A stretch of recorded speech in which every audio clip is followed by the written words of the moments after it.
Alors, je ne sais pas trop comment commencer cette prédication, parce que tout ce qu'on a entendu ce matin,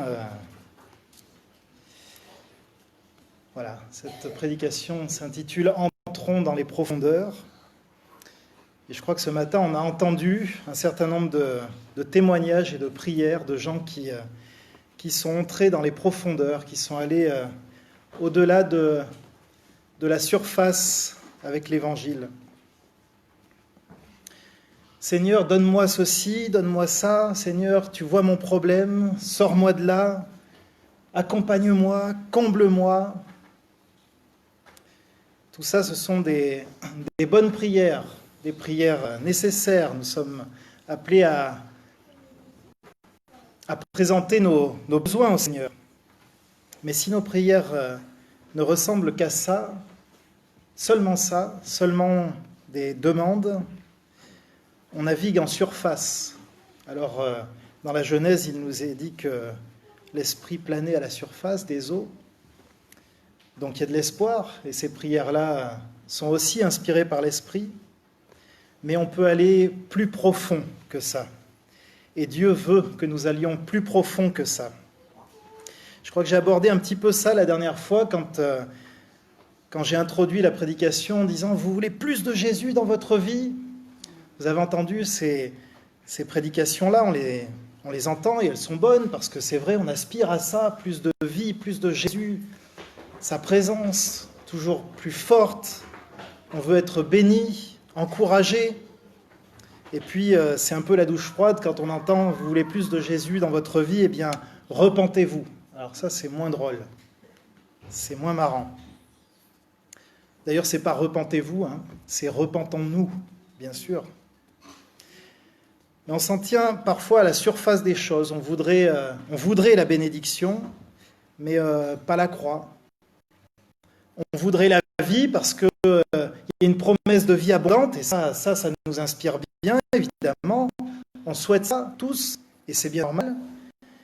Mais le chemin étroit, moins.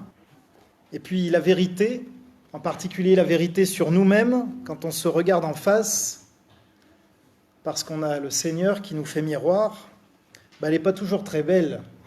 Elle nous en met plein la figure. Seulement c'est un pack. Jésus dit « Je suis le chemin, la vérité et la vie ». Et si on ne prend que la vie, eh bien tôt ou tard on va trébucher sur le chemin et la vérité va nous exploser à la figure.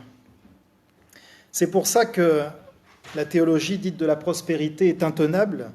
Il y a quelque chose de bon là-dedans parce que effectivement Dieu, je dirais, nous amène à une certaine prospérité, à une vie abondante, c'est vrai, mais cette théologie-là nous vend un chemin large et confortable, et elle nous épargne la vérité, par exemple, la vérité sur la maladie. On a eu des témoignages ce matin là-dessus. Des chrétiens passent par la souffrance, pas que de maladie d'ailleurs, des souffrances de toutes sortes. Des chrétiens meurent de maladie, des chrétiens souffrent le martyre. Des chrétiens, tout de suite, là, en ce moment même, sont assassinés à cause de leur foi. Et il y a même des chrétiens qui meurent de trucs complètement absurdes, ou en tout cas qui nous semblent absurdes, insensés. La semaine dernière, il y a 3 personnes de la direction d'Arocha, c'est un organisme chrétien international de préservation de l'environnement, qui sont morts en Afrique du Sud dans un accident de voiture.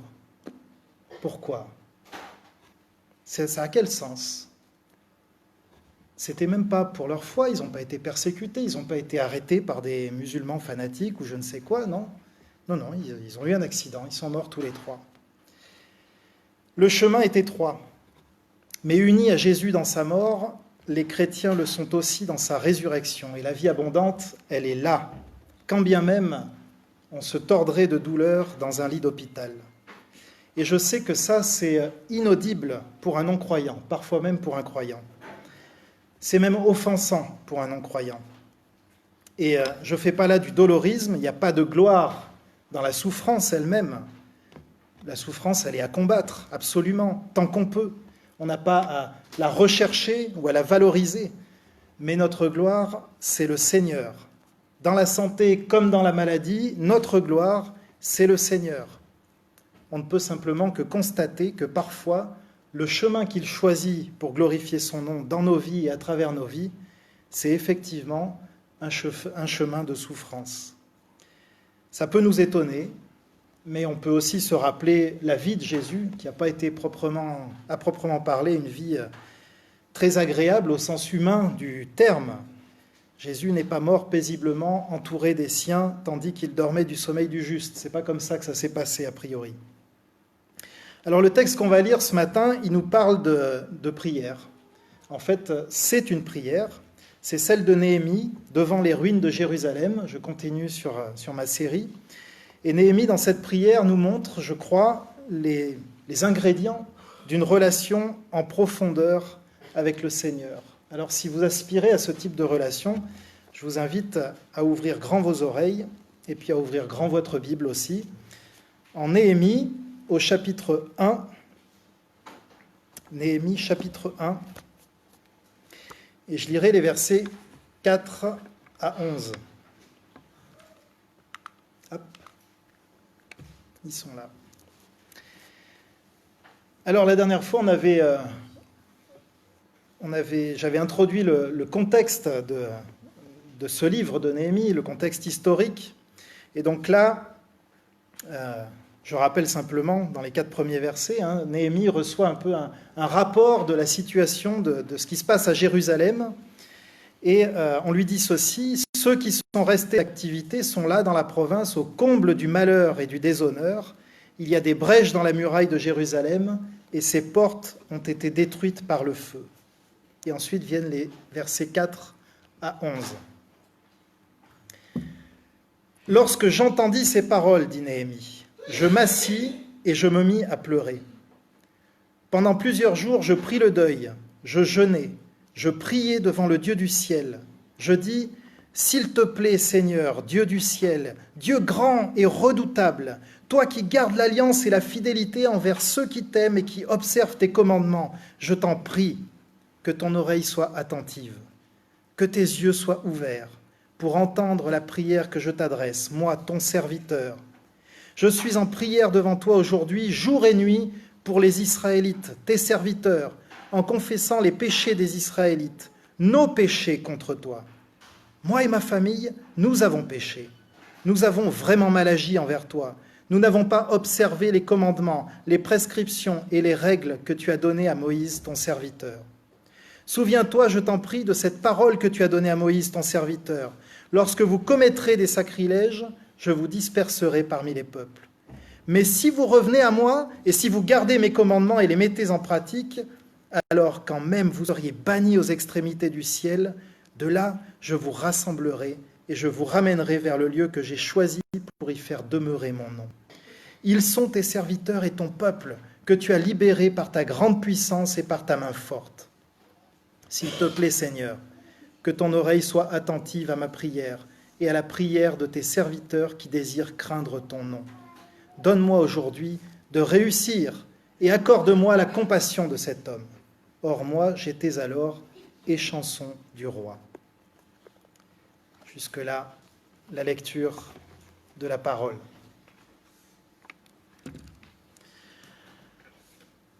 Alors, rappelez-vous, on est 450 ans avant Jésus-Christ et le temple qui avait été détruit par les Babyloniens vient d'être reconstruit avec Esdras. Il y a un beau temple tout neuf. Petite parenthèse ici, les textes de l'Ancien Testament qui nous parlent du temple ne sont pas seulement pénibles à lire, ils sont aussi très intéressants et très instructifs puisque le Nouveau Testament nous apprend que le temple, c'est nous.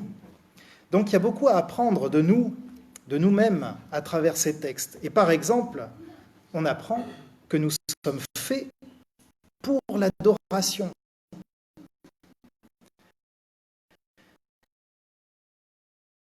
Que c'est même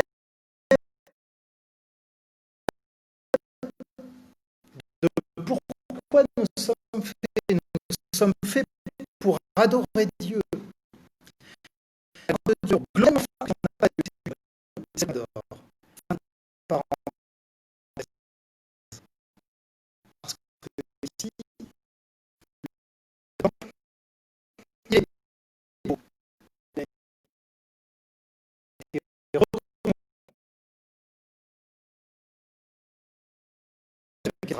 c'est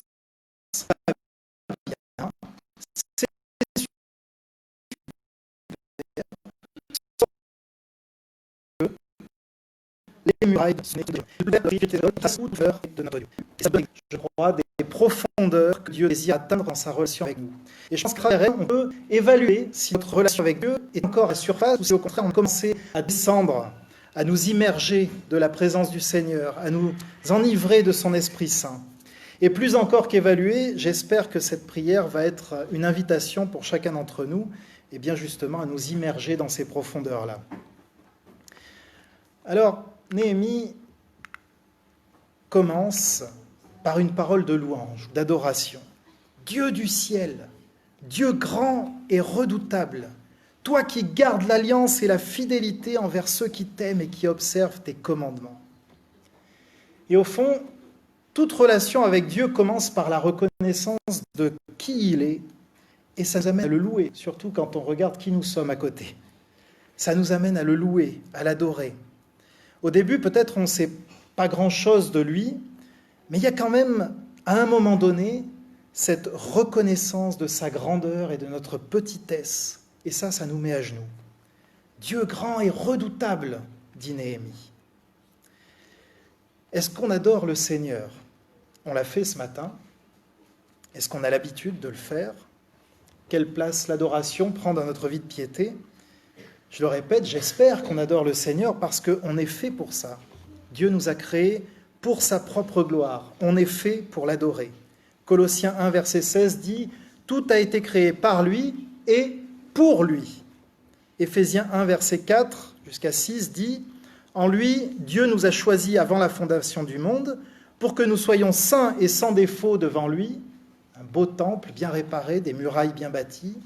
Dans son amour, il nous a destinés d'avance par Jésus-Christ à l'adoption filiale, pour lui, selon sa volonté bienveillante, afin de célébrer la gloire de sa grâce dont il nous a comblés en son bien-aimé. » On est fait pour ça, pour célébrer la gloire de sa grâce. Alors il y en a qui disent, dis donc, il est bien narcissique ton Dieu, pour réclamer comme ça notre adoration. Je crois que ce truc-là, c'est un peu comme ceux qui veulent qu'on prouve l'existence de Dieu. Quand vous connaissez Dieu, en fait, vous n'avez rien à prouver. Enfin, vous n'avez rien à prouver. Pour moi, c'est aussi étrange et absurde quelque part que si on me demandait de prouver l'existence de ma femme, vous voyez. Parce que ma femme, je sais pas, je vis avec, je lui parle tous les jours, on mange ensemble, on a des enfants, je veux dire.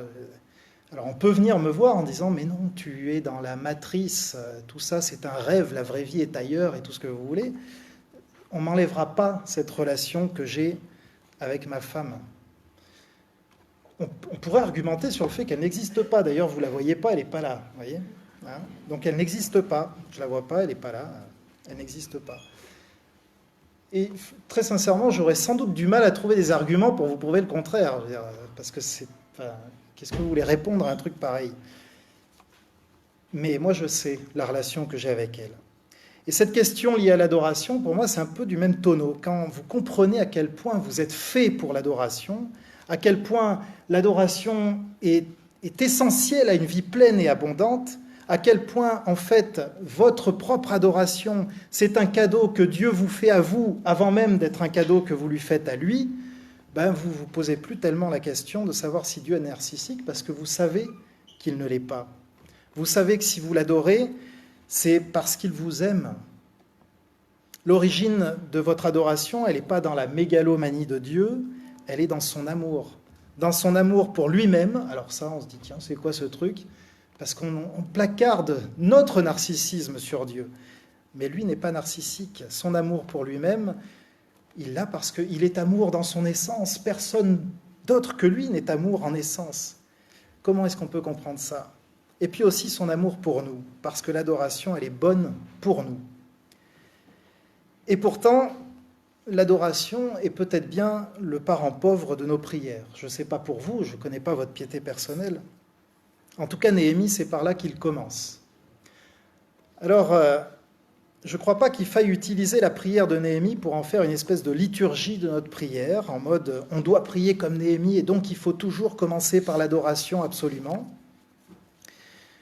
Je le dis parce que je crois qu'on est prompt en fait à remettre des règles là où l'Esprit nous donne de la liberté, mais ce qui est intéressant ici, ce sont, je crois, les éléments de cette prière de Néhémie, parce qu'ils sont les éléments d'une relation profonde avec Dieu. Et ça, j'aspire à ça. J'aspire à cette relation profonde. Et donc, je pense que ces éléments devraient se retrouver d'une façon ou d'une autre dans ma propre piété. La deuxième chose qu'on voit chez Néhémie, au début du verset 6, c'est la supplication. Là aussi, il y a des surprises. « Je t'en prie, dit Néhémie, que ton oreille soit attentive, que tes yeux soient ouverts pour entendre la prière que je t'adresse, moi, ton serviteur. » C'est étrange, ça. Est-ce qu'il se pourrait que de temps à autre, Dieu ait la tête ailleurs ? Est-ce qu'il se pourrait que de temps à autre, on parle dans le vide parce qu'en fait, il est devant la télé ou qu'il ait les yeux fermés et il dort sur son canapé ?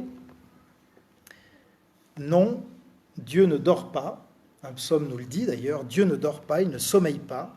Ce qu'exprime Néhémie ici, je crois que c'est la reconnaissance de son indignité. Je t'en prie, je t'en supplie, Seigneur. T'es pas tenu de m'écouter, mais s'il te plaît, écoute-moi. Parce que ce que Néhémie va demander, c'est pas un dû, c'est une faveur. Ce qu'il demande, c'est une grâce. Autrement dit, il sait qu'il ne mérite pas que ça lui soit accordé, parce qu'il se reconnaît pécheur. Est-ce qu'on a cette même conscience quand on s'approche de Dieu ?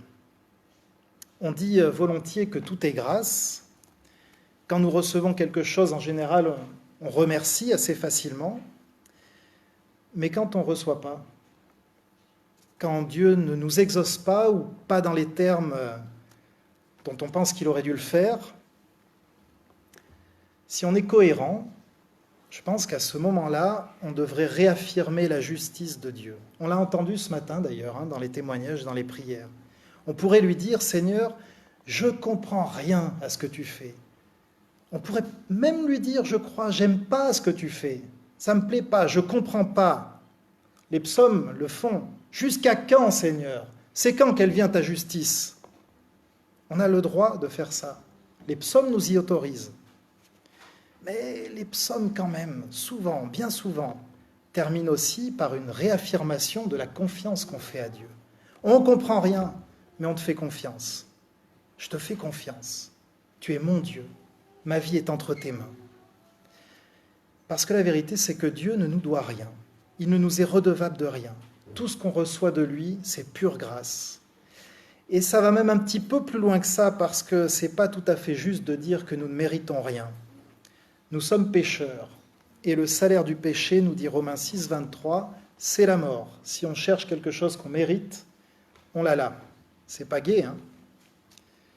Notre péché nous sépare du Dieu de la vie, il nous mène à la mort, et donc, on ne va pas s'étonner de voir Néhémie se repentir.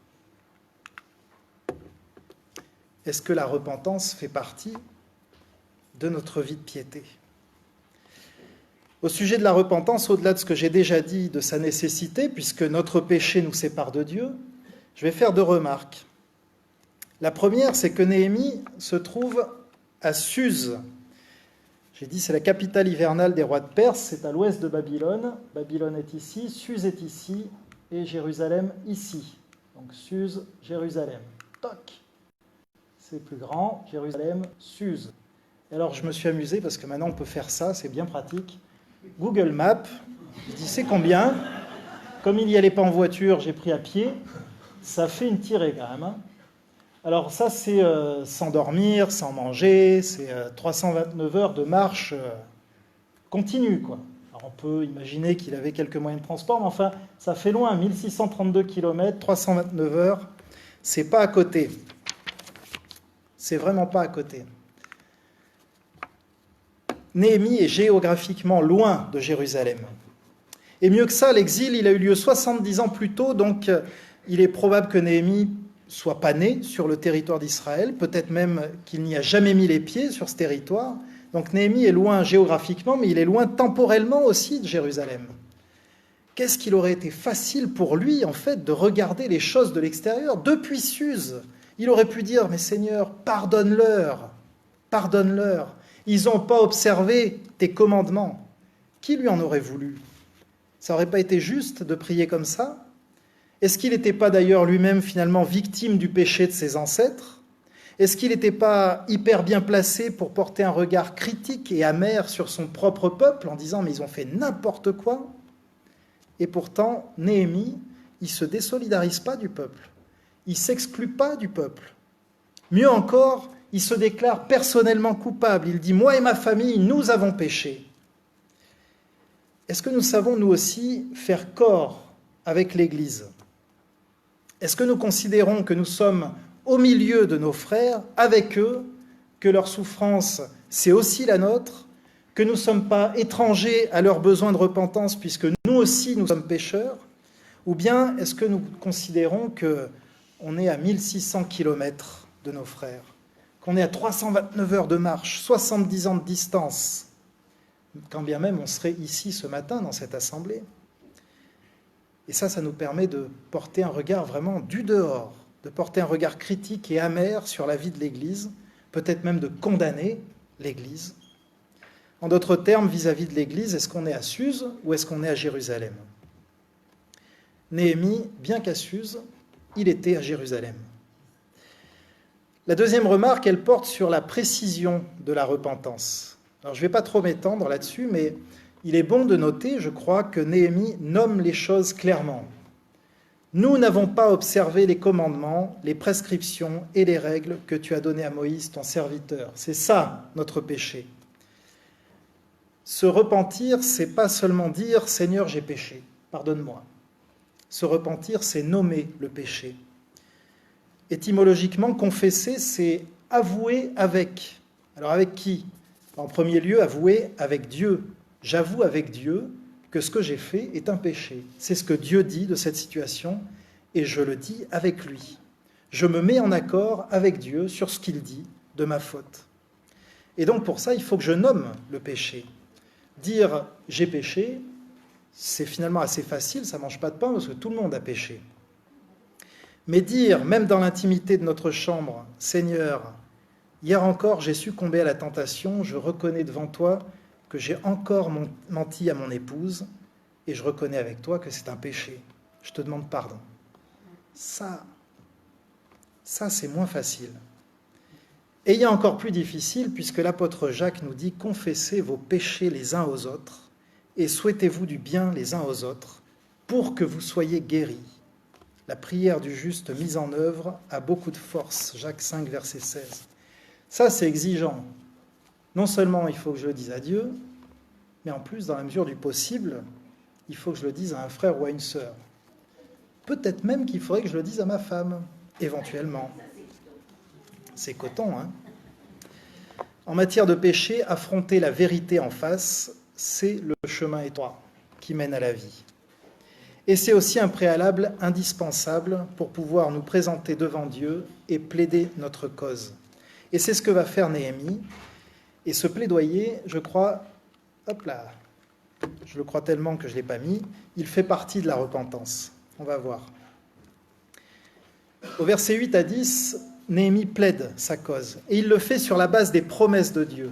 Il s'est repenti, ce qui lui permet de s'approcher en confiance du trône de Dieu. Il est revêtu de la justice du Christ. Il est revêtu de la justice du Christ. Et je ne suis pas anachronique. La justice du Christ couvre aussi les croyants de l'Ancien Testament. Si vous voulez savoir comment, venez au Carrefour Formation samedi. Et pour plaider sa cause et celle de son peuple, Néhémie n'hésite pas à rappeler à Dieu ses promesses. Parce que s'il est vrai que Dieu ne nous doit rien et que nous ne méritons rien, c'est vrai aussi que Dieu ne se renie pas lui-même.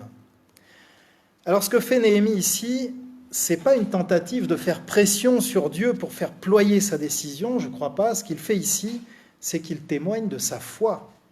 Il montre à Dieu que de la même façon qu'il confesse son péché, il confesse aussi les promesses de Dieu. La repentance, ce n'est pas seulement avouer notre péché devant Dieu, c'est aussi accueillir sa promesse de pardon et de restauration. Et c'est ce que fait Néhémie. « Souviens-toi de cette parole que tu as donnée à Moïse, ton serviteur, dit-il. lorsque vous commettrez des sacrilèges, je vous disperserai parmi les peuples. Ok. Mais, si vous revenez à moi, et si vous gardez mes commandements, et que vous les mettez en pratique, alors, quand même vous seriez bannis aux extrémités du ciel, de là je vous rassemblerai. Ça, c'est la promesse qui est attachée à la repentance. Et il faut l'accueillir, cette promesse. Ça, c'est une repentance complète. Si on s'arrête à mi-chemin, on tourne en boucle avec notre péché. Ah, j'ai péché, je suis désolé Seigneur, j'ai péché. Ah, j'ai encore péché, j'ai péché Seigneur, je suis désolé. Mais le pardon aussi s'accueille. Néhémie s'est assis, il a pris le deuil pendant plusieurs jours, il a jeûné, mais il a aussi accueilli cette promesse de Dieu. Et cette promesse lui permet finalement de dire « Accorde-moi aujourd'hui de réussir ». On est au verset 11. Et ça, c'est la demande. Et c'est aussi la conclusion de cette prédication. Seigneur, donne-moi ça. Donne-moi ceci. Seigneur, tu vois mon problème, sors-moi de là. Seigneur, accompagne-moi, comble-moi. Certes, mais quel chemin parcouru par Néhémie pour aboutir à cette demande, n'est-ce pas? Et je pose la question, est-ce qu'on n'aurait pas tendance, dans notre relation avec le Seigneur, à passer du verset 4, « Je me suis assis et je me suis mis à pleurer », au verset 11, « S'il te plaît, sèche mes larmes. S'il te plaît, sors-moi de là. S'il te plaît, permets-moi de réussir. » En zappant un peu les versets 5 à 10. En ce moment, je m'intéresse pas mal à Alain Audercet. Il n'est pas dans la Bible. C'est un dessinateur chrétien, dont au passage, je recommande les ouvrages parce qu'il est bien pertinent. Alain Audercet, il vit en Suisse, dans une maison, et au rez-de-chaussée de cette maison, il y a son atelier.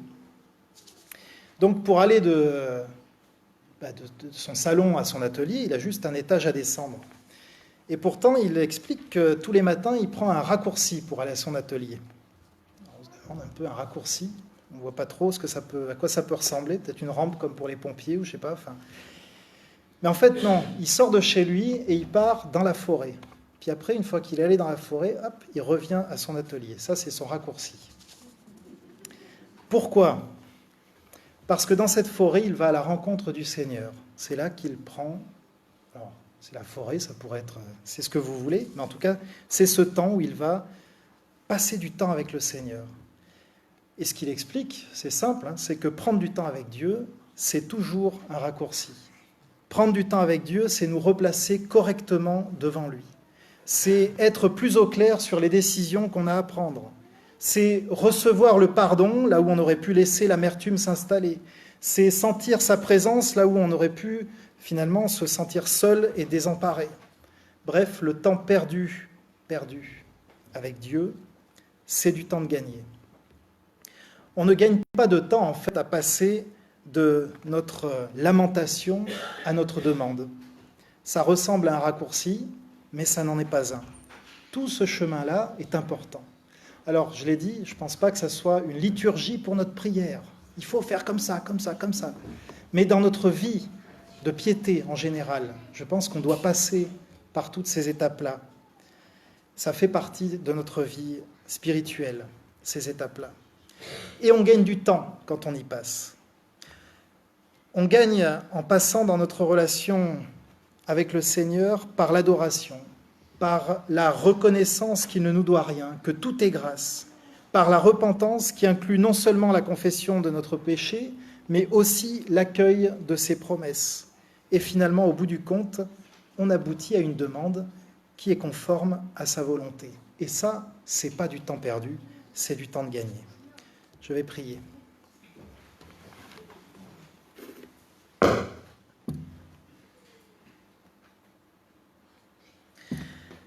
Seigneur, je veux vraiment te rendre grâce pour cette prière de Néhémie, pour la richesse de cette prière qui, je crois, nous montre la piété d'un homme qui était proche de toi, qui te connaissait. Seigneur, qu'elle puisse être une inspiration pour nos propres vies, parce que nous voulons cette relation proche, cette relation où vraiment le voile du péché s'est déchiré entre toi et nous, parce que nous nous sommes repentis devant toi. Cette relation où nous pouvons te supplier en sachant qu'effectivement nous ne méritons rien, mais que toi tu fais grâce, Cette relation où nous pouvons t'adorer parce que tu fais grâce, Seigneur. Parce que nous méritons rien, mais que tu donnes tout quand même. Seigneur, tu es digne de louange, tu es digne d'adoration. Vraiment, tu es ce Dieu grand et merveilleux. Ce Dieu qui fut inaccessible, mais qui s'est rendu présent en s'incarnant ici même sur la terre par ton Fils Jésus-Christ. Ce Dieu qui vient vivre en nous, qui a fait de nous son temple. C'est incroyable, Seigneur. Nous voulons te louer, te bénir pour ça, Seigneur. Nous voulons de cette relation qui nous permet de nous approcher de ton trône. Effectivement, de te supplier, mais aussi de recevoir ton pardon plein et entier, qui nous permet de plaider notre cause devant toi parce que nous connaissons tes promesses et parce que nous savons que tu es fidèle et que tu vas les tenir, qui nous permet, Seigneur, de te demander ce qui est conforme à ta volonté et de savoir que nous allons être exaucés. Seigneur, que chacun d'entre nous ici ce matin vraiment puisse recevoir cela de toi aujourd'hui. Que ce texte reste pas juste un petit texte qu'on a lu vite fait un dimanche matin ici à l'église, qu'il puisse nous travailler tout au long de la semaine, tout au long des mois à venir, pour que nous entrions dans cette même relation que Néhémie avait avec toi. Au nom de Jésus. Amen.